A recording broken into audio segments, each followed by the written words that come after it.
Pablo Serra, representante legal de la Unión Obrera Metalúrgica Seccional Rosario. Un gusto que estés en el programa. Bueno, muchas gracias, Antonio, por la invitación. Un placer para mí, como siempre. Bueno, la idea era hablar un poquito de la industria metalúrgica en el marco de lo que se habla de la industria hoy por hoy a nivel nacional. Primera pregunta, ¿hay un crecimiento del país en el ámbito industrial? Primero en el ámbito económico, ¿no? Pero lo que respecta principalmente al ámbito industrial, ¿hay un crecimiento o solamente es un rebote luego de la pandemia y la profunda crisis que implicó la pandemia? Mira, lo que nosotros, especialmente lo que yo observo, que está muy vinculado con la cuestión de conflictividad y la cuestión jurídica, y que está vinculado estrechamente, valga la redundancia, con la actividad, vemos un crecimiento ostensible, muy grande, no prepandémico, sino pre-gobierno anterior, digamos, que es mucho más profundo que el escenario prepandémico. Nosotros decíamos... O sea, comparando el gobierno de Alberto Fernández con el de Macri. Exactamente. Nosotros, la realidad es que cuando viene la pandemia, teníamos serias dudas de cómo íbamos a poder seguir en un escenario que nos toma con un 50% de ocupación de la capacidad instalada, digamos. En ese escenario cae una pandemia y la realidad es que éramos escépticos al desenvolvimiento de la actividad. Y bueno, esas cosas raras de este país también, ¿no? Que a veces uno no logra entender, en este caso positivamente, fue que el crecimiento fue una aceleración muy rápida, donde, reitero, hoy no estamos en valores prepandémicos, sino que estamos en valores pre-2015, por decirlo de alguna manera, en cuanto a la capacidad, a la ocupación de la capacidad instalada. Acá me decías que Rosario es uno de los lugares donde más se ha recuperado la industria metalúrgica del país. Sí, en eso creo que tuvo que ver un poco el tema de la provincia en general. Rosario de por sí, históricamente, es una ciudad que está muy vinculada a la industria, y cuando la industria crece, Rosario crece, y cuando es a la inversa, Rosario decrece. Bueno, Santa Fe también, recordemos que fue una de las primeras provincias que empezó a reabrir su producción en plena pandemia, cuando todavía algunas provincias tenían cerrado el tema de poder producir. Creo que eso afectó positivamente a dar un salto por encima incluso del resto de otras localidades. ¿Cuán dependiente es la industria metalúrgica hoy por hoy de los insumos extranjeros? ¿Cuán dependiente es?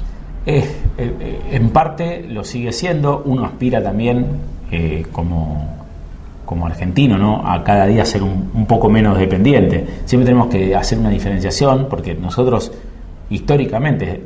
La famosa sustitución de importaciones. Exactamente, ¿no? Históricamente nosotros de hecho, creemos que una de las falencias en el gobierno anterior, y que hizo que ostensiblemente las industrias no solamente empiecen a despedir trabajadores, sino que empiecen a cerrar, que es mucho más profundo, es justamente la apertura de importaciones.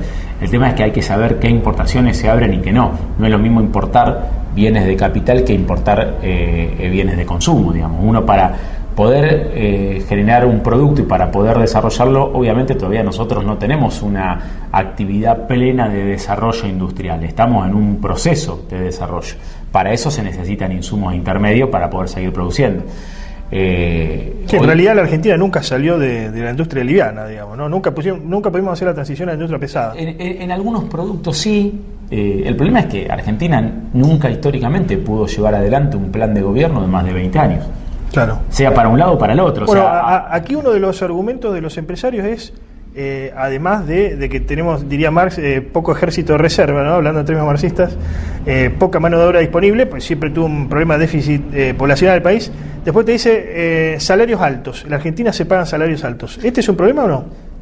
Para mí, lejos de ser un problema, es una solución. Y de hecho, hoy yo diferencio mucho, y con todo respeto lo digo, los empresarios de los industriales. Para mí no son lo mismo.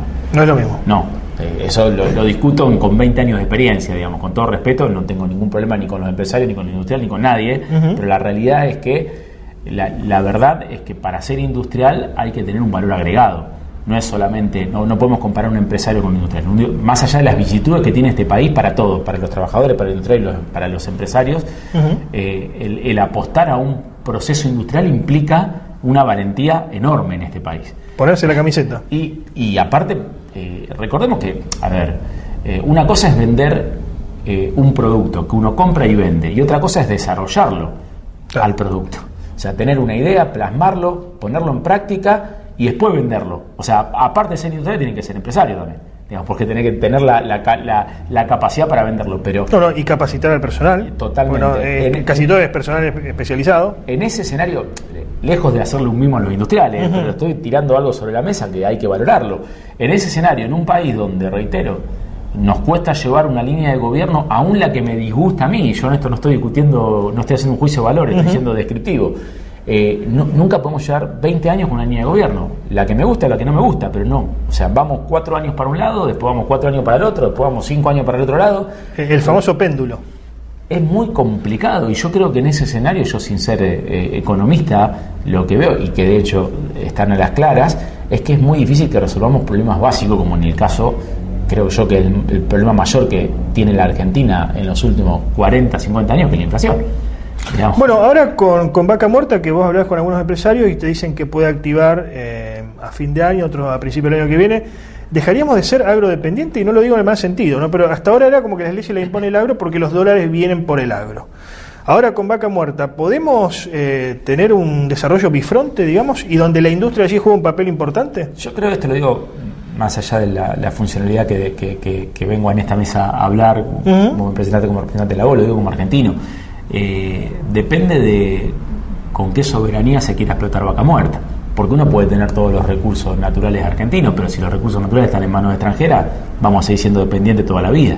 Con eso no estoy diciendo que no tengamos inversiones, al contrario, nosotros, el mundo necesita inversiones. El problema es con qué condiciones, porque a veces en esto también se habla mucho, y muchas veces se habla sin saber. Yo a todas las personas les sugiero que vayan a las grandes potencias a ver si sus recursos están en manos extranjeras, y las grandes potencias tienen sus recursos y las ejercen y las explotan ellos, con inversiones privadas, sin duda, porque el mundo necesita la inversión privada. Pero también debemos saber que esos recursos van a estar y nos van a generar independencia en la medida que nosotros lo trabajemos independientemente, digamos. Porque si vendemos la joya del abuelo, por más que estén acá. En ese sentido, el sindicalismo, hoy por hoy, la UOM a nivel nacional, con la nueva conducción, está más cercano, digamos, a los sindicatos combativos, que podríamos filiar o no con el kirchnerismo. Pero es necesario un sindicalismo más combativo para llegar a esa Argentina en pleno empleo que supimos tener, y, por ejemplo, en el ámbito metalúrgico llegó a la UOM a tener cerca de 600.000 afiliados. Ya, eso yo creo, Antonio, que se lo debieras preguntar a los dirigentes sindicales, hecho que yo no soy, digamos, no soy un dirigente sindical. Yo creo que también la Argentina y el mundo va camino a otra manera de resolver conflictos. No va, hay mucho romanticismo en quién es combativo o quién no es combativo, porque hay muchos que escriben. Mucho de mito. Hay mucho de mito, y hay muchos que vos ves que viste, agarran la virome con la izquierda, pero después escriben con la derecha, sí. y entonces, después a la larga todos nos conocimos con todos.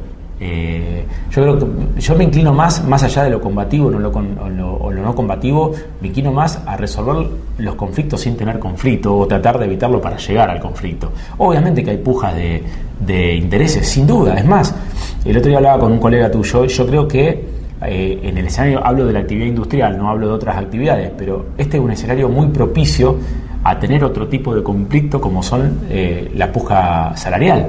Claro. Hoy estamos en un momento ideal para ir a discutir salarios. ¿Por qué? Porque hay actividad. Uno, cuando, esto es de manual, esto yo lo explico también en la facultad a los chicos, cuando hay épocas de crisis, es muy difícil ir a reivindicar salario. Uno lo que hace en épocas de crisis es resistir, que la empresa no cierre, que no me despidan. ¿Cómo voy a reivindicar un salario en una época que no sé si me quedo o no me quedo sin trabajo? Hoy, cuando tengo un montón de trabajo, es donde hay que ir a reivindicar salario. Es donde hay que discutir con los empresarios, con los industriales, bueno, esto es lo que se produce, cuánto es mi parte y cuánto es la tuya. Entonces, esos escenarios son lindos problemas para discutir. Siempre lo digo, es un escenario, es un conflicto, sí, pero uno no lo ve como un conflicto, lo ve como una de las herramientas ideales para distribuir, la famosa distribución que siempre hablamos, y distribuir trabajando. No distribuir, produciendo. No distribuir de otra manera, que a veces uno entiende que es necesario porque uno no puede dejar a la gente que se muera de hambre, pero no hay mejor manera de distribuir que distribuir con trabajo. que, digamos, uno también tiene una ideología, ¿no? En mi caso peronista, que es la columna vertebral del peronismo, que son los trabajadores. ¿Y cuál es la mejor manera? Con las paritarias. ¿Cómo es la paritaria? Distribuyendo la rentabilidad. Entonces creo que hoy es un escenario ideal para hacerlo.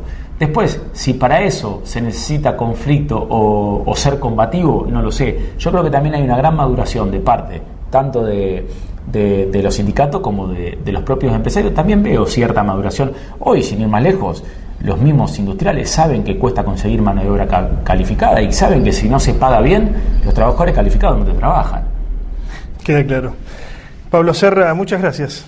No, muchas gracias a vos como siempre por la invitación.